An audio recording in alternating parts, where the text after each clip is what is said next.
Γιώργο, κοίτα. Έχω έναν όμορφο καθρέφτη για να σου δείξω πώς να βουρτσίζεις τα δόντια σου, εντάξει? Για κράτα τον καθρέφτη εσύ να σου δείξω. Λοιπόν. Ή μάλλον θέλω εσύ να μου δείξεις πώς βουρτσίζεις τα δόντια σου. Για δείξε μου τι κάνεις όταν βουρτσίζεις τα δόντια σου. Δείξε μου.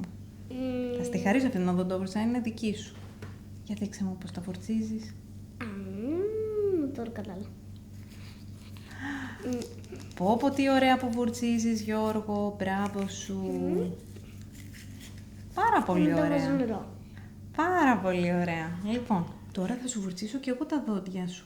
Με το δικό μου το μαγικό το βουρτσάκι. Εντάξει?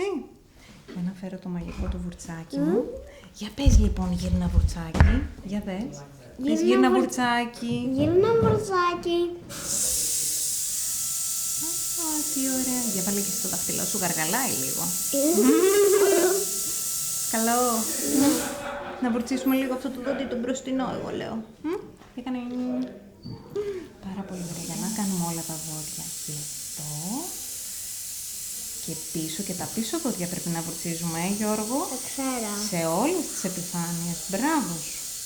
Είσαι καταπληκτικός. Ευχαριστώ πάρα πολύ που με βοηθάς. Πάρα πολύ καλός. Σε γαργαλάει λίγο το βουρτσάκι μου,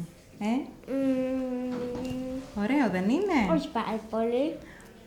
Σ' αρέσει? Ωραίο δεν είναι? Δεν είναι εύκολο? Ναι. Γιώργο, πάρα πολύ εύκολο. Τώρα θα σου δείξω τη μαγική κρέμα, το φθόριο, που δυναμώνει τα δόντια μας. Εντάξει, θες να στο δείξω? Για έλα να στο δείξω. Λοιπόν, το βάζουμε με ένα πινελάκι, κοίτα. Δυναμώνει τα δόντια μας, τα κάνει δυνατά. Ναι, για να βάλουμε λίγο από την όμορφη κρέμα μας. Για άνοιξε μεγάλο στο...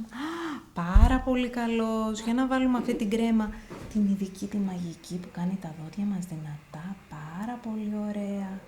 Μπράβο σου. Πάρα πολύ ωραία.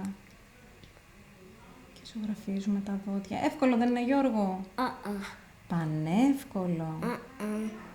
Πάρα πολύ ωραία. Μπράβο σου.